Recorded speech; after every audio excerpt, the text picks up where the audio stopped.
Now, we talked about the outcomes from this summit being some relaxation of the tariffs with China, apparently an agreement to free up some of the supplies of critical minerals and rare earths. This presumably won't undercut the deal Australia's done on those same ingredients, those same resources, because America presumably would still be keen to see all of those projects go ahead so that it's not caught out in this near monopoly with China again. Yes, exactly. No, the Americans will remain as keen as they were a week or two ago when President Trump met our Prime Minister on making sure they get new sources of supply of rare earths and more secure supply chains than they have from China. I mean, they're too heavily dependent on China.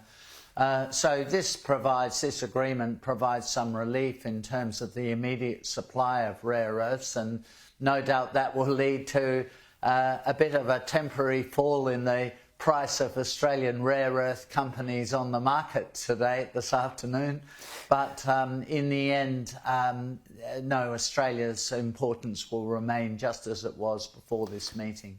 Now, what about the signs, the signals that you're reading then, just from the fact that Trump made this trip? He went to ASEAN, he went to APEC. American presidents haven't always turned up at these summits, so he's flattered Australia. He's certainly bonded strongly with the new Prime Minister in Japan. This sends a pretty strong signal, doesn't it, about American engagement in the East Asian region?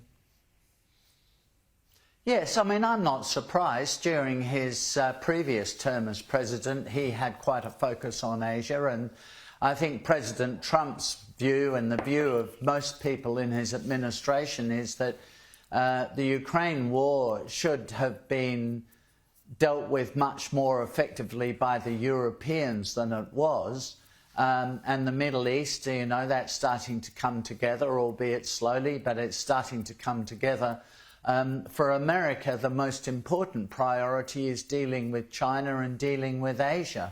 And it was never true that President Trump was an isolationist, would want to withdraw from America's allies, that America wouldn't be a reliable ally anymore. These were Democratic Party talking points which were taken up by a lot of elements, including our own elements of the international media. But they were never true.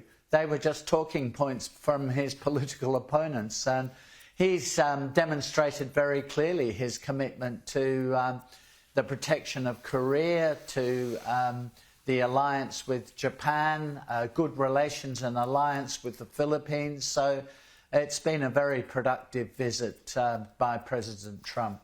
Now, you mentioned the Middle East. I want to get your updated analysis on that. We've seen some disturbing developments with Israeli soldiers killed by Hamas in the last few days.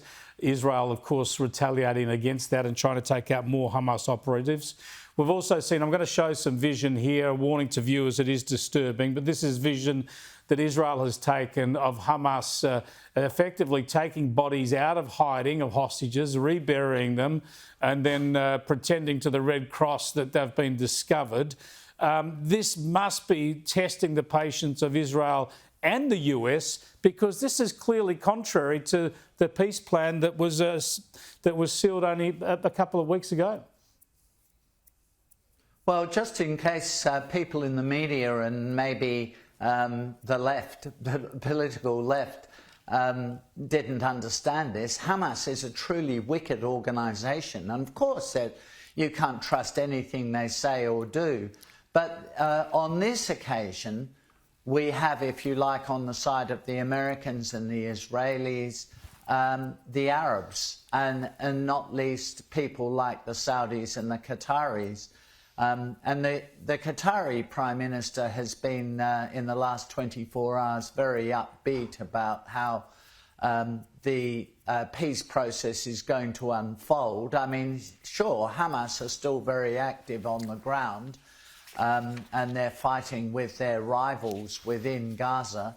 But the Qataris and the other Arabs seem very determined that they will be neutralised and they won't be able to run Gaza for much longer. And they seem very confident that that deal will be done. Let's wait and see.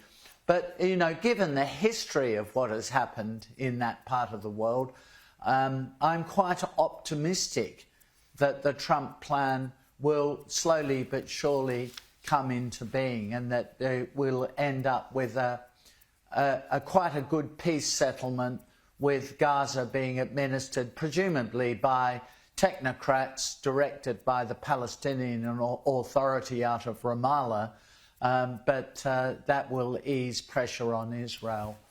Thanks for talking to us again, Alexander. Appreciate it. Alexander Downer there, former Foreign Minister, speaking to us live from Melbourne.